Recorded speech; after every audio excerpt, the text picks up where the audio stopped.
All right, what's up everybody? It's Ethan here, and I'm coming to you from Berthoud Pass here in Grand County, Colorado. You can see the parking areas right there. Berthoud Pass is where Route 40 crosses the Continental Divide at over 11,000 feet, about 11,200. And today I'm doing a shorter hike up to a beautiful summit called Colorado Mines Peak, and it's named that after the Colorado School of Mines, which is a engineering school in Golden. So you can't really see the peak, it's being blocked by those trees, but it's up that way. The summit elevation is 12,497 feet, and as you can see, it is mid-February. It's total winter conditions out here. Pretty cold. It's about 20 degrees, some wind, and lots of snow. So I'll be hiking through the forest for a little while until breaking tree line, and then once I break the tree line, it'll be just some switchbacks to get to the summit, which has a weather station at the top, which is owned by the School of Mines, which is why the peak is named after them. This should be a lot of fun. This hike isn't too long. It's about 4.5 miles round trip with about 1,500 feet or 1,600 feet of total elevation gain. So not the hardest hike in the world, but being that it's winter, it definitely does make it more challenging. All right, well, that last section sucked pretty hard. Lots of post holing. The snow is a good 6 feet deep up here, and I saw that up above the tree line it's pretty wind scoured. So once I get up high enough, this hopefully shouldn't be a problem, but for now, got to be real careful about where I step, and sometimes you just can't even see it, and you post hole up to your knees or worse. So that's no fun, but it comes with it. You want to do a alpine hike in the middle of February, you're probably going to have to deal with some post holing. I gotta tell you, the only place that's like really never been a problem for me was Berthoud Pass. I never seem to post hole there, but Berthoud Pass, man, I've had some miserable post holing experiences here in the past. But anyway, I got a couple more switchbacks before I hit tree line, so I'm getting there. And it is very beautiful up here today. All right, getting really close to the tree line here, and getting some great views. Those are some of the peaks on the other side of Berthoud Pass, and then some other beautiful 12 and 13,000 foot peaks out in that direction. Really cool. Can't quite see any 14ers yet, but definitely will be able to when I get a little higher up on the trail. All right, well, I've finally broken tree line, and the danger zone is almost over. I still got a little bit of deep snow to trudge through, but once I get like up there, that should be the last of it. But man, that last stretch before breaking tree line back down there was just absolutely brutal. So much post holing. I post holed up to my waist a good like probably 10-12 times, and then it seemed like pretty much every step I took, I was going up to my shins or knees. So I considered turning around. I'm not gonna lie to you, I was getting pretty pissed off and considered turning around, but I figured that if I could just make it up that last little stretch below the tree line, that things would get better. And the snow seems to be a little more stable up here, but I'm really just looking forward to getting off of this deep snow entirely, which is going to be just a little further up there. And give you a view of the summit here in a second. You can see it up there, the that weather station up there. That is the summit that I am shooting for today. So probably about another 1,000 feet of elevation gain, but it should be a little smoother now that I'm breaking tree line here, and hopefully won't have to deal with all that deep snow and post holing anymore. All right, well, I'm over 12,000 feet. The wind has gotten a lot worse, so I decided to layer up even more. Put my face mask on just because wind's hitting me right in the face right now, and I'm trying to protect myself as much as I can. I'm honestly really hoping that it doesn't get much worse than this, but if it does, I'll go ahead and throw my ski goggles on too. But for right now, this is doing the trick. But like I said, I'm above 12,000 now, so not too much further to go to get to the summit. And hopefully find a little bit of shelter. We'll see.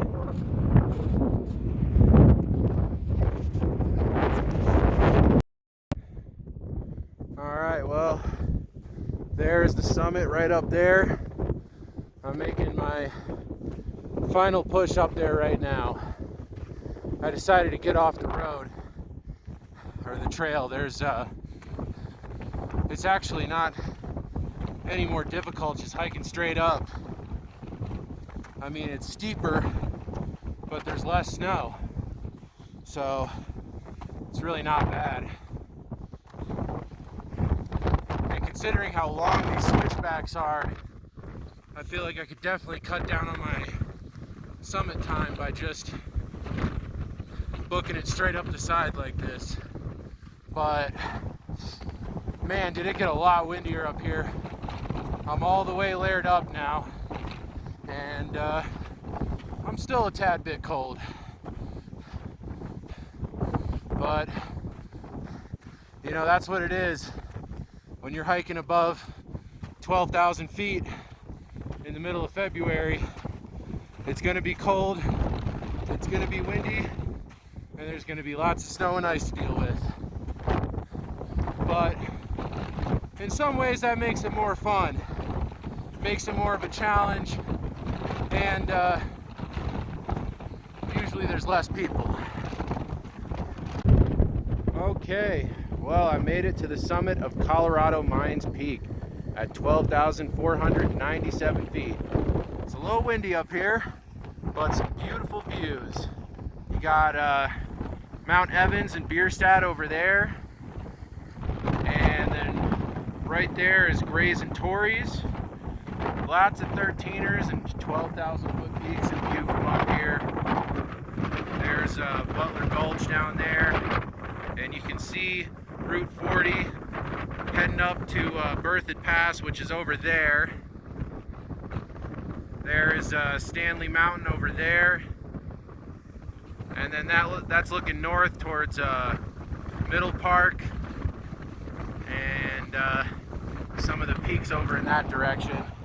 So the true summit is right up there, so I'm actually going to head up there and give you some more views, looking to the north and to the east, but I wanted to show you guys these views first. And as you can see, there's the weather station, all the equipment up here, and I'm really hoping that there's a place that I can hide from the wind up here and take a little bit of a break. If not, then I'm just going to start heading back down. Okay, well, I'm on the other side on the true summit now, and views are really awesome. You can see the peaks to the north over there, and there's Perry, Mount Eva, and then Mount Flora right over there. And that's a 13er, and you can actually see the trail heading up to Flora. It looks like it's so wind scoured that you could probably make a good summit on Mount Flora. I'll have to keep that in mind. That'd be a good peak to come do for next time. Be a little longer than Colorado Mines Peak was, but it looks like it's pretty clear conditions, at least at the moment.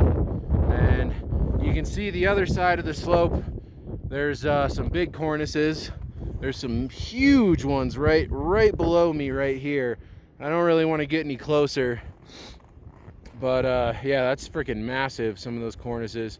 There's a very small frozen lake down there, and then these are the views to the east. Really cool. What's really nice about this area is there's lots of connecting ridge line. I mean, from here you can, technically this peak is on the Continental Divide Trail, so that trail right there is actually the Continental Divide Trail. And I mean, you can literally take it up to Flora, and then Eva and Breckenridge, Perry. James Peak is way back there. And I mean, you can just keep going. Like, honestly, if you have the energy, I would probably recommend doing it in summer over winter, because that's a hell of a big endeavor to do on a winter hike. But especially in summer, you know, if you're really feeling up to it, you can come up here and hit like the, you know, this peak, this 12,000 foot peak here, and then like 4 or 5 13ers if you want to have a really big long day above tree line and not have to deal with any like class 3 or anything like that. It's all class 1 and 2 on these ridge lines. They're pretty mellow, but yeah, the views are just absolutely incredible up here. And I did find a spot out of the wind, so I am going to sit down for a minute and take a break before I head back down. I can't take too long though, because you can see in that direction there's some storm clouds rolling in. They did call for a little bit of snow later this afternoon, not much, but they're calling for it to start in the next 2 to 3 hours. So, you know, just to be safe, I'll start heading down probably in about 15 minutes. But, you know, since I found a place out of the wind, I'd like a little bit of a break. All right, well, I'm heading off the summit, and it's a really cool summit. It's actually really interesting seeing all this stuff up here. Like I said, they got the weather station. They got some stuff having to do with like radar. Don't really know what that's all about, but it's pretty cool. And of course you get the spectacular views. But it is really cold up here, so I am going to try to get down, get back down below the tree line as quick as I can. Because as crappy as hiking below tree line with all that snow is, at least it'll be a little warmer. Alright, well, I'm taking a little shortcut, so I don't have to deal with the wind as much, because every other switchback when I'm facing this direction, I have like just the worst wind ever to contend with. And if I go straight down, not only does that get me down quicker, but that makes it so I'm not directly facing the wind half the time. But I'm gonna rejoin the trail right down there, and then from there on out, you definitely don't want to get off trail, because I mean, that's getting back down to tree line, and once you get down to the tree line, oh man, I mean, the snow down there is, I would say, between 6 to 8 feet deep in most places. And I mean, if you take one step off trail, you're going to be post-holing up to your waist every single step that you take. But you know what? All the crap you got to go through to summit these high peaks in the wintertime, it's worth it. I mean, those views are just to die for.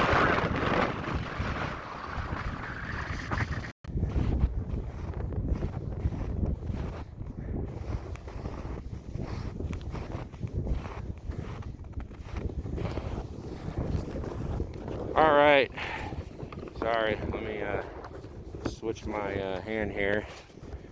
I'm getting back into what I like to call the danger zone, which is where I'll likely start post holing pretty soon here. I already did a couple of times back there, but it wasn't deep, so that wasn't too bad. But there's a lot less wind down here, which is making me very happy. And I think once I round the corner on this next switchback, I'm probably going to take the my face mask and ski goggles off, because they probably won't be necessary anymore, which I'm excited for. But like I said, I'm definitely not excited for the post holing, because that's going to be happening very soon.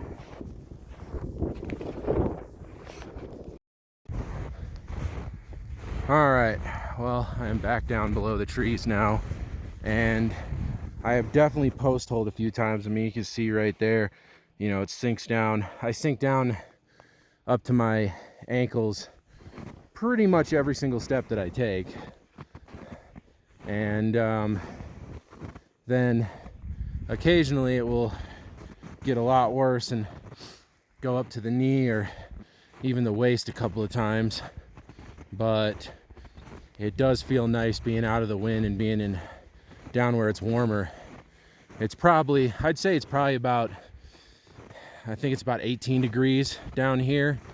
Up on the summit, it was actually colder than what they were predicting today. They were saying that it was only supposed to be about 12 degrees on the summit, but I mean, it couldn't have been more than like 6-7 degrees up there.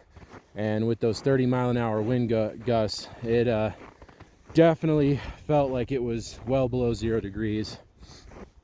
So being completely layered up was definitely a requirement for being able to even make it up there.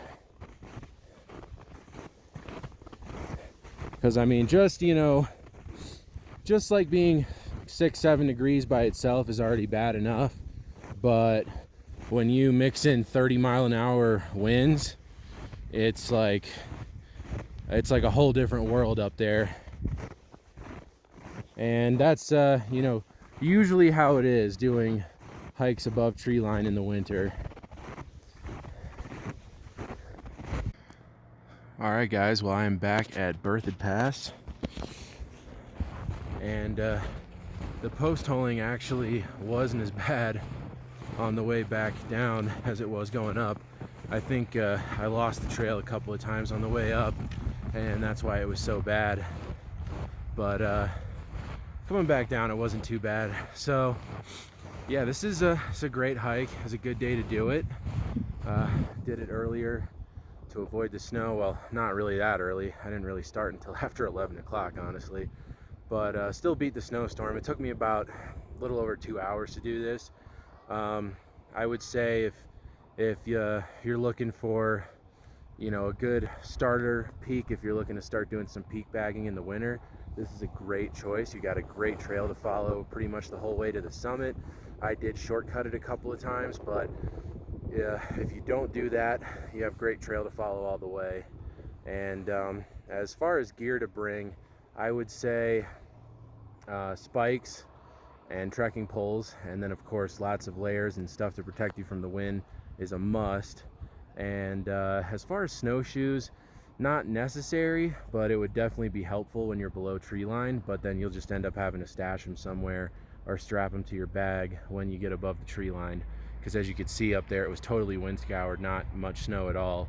So anyway, yeah, I mean, I'd say if you're new to doing this and are looking for a good peak to try out for wintertime, this would be a great choice. I'd say plan on, you know, 3.5 to 4 hours if you haven't really done something like this before. But I mean, you could casually do it in about 4 hours, I would say. Anyway, I'm gonna go ahead and call it a day, head back to the car and get some food. Hope you guys like this, and if you did, make sure to give it a thumbs up and subscribe to my channel. And I'll see you guys soon for some more awesome hiking adventures.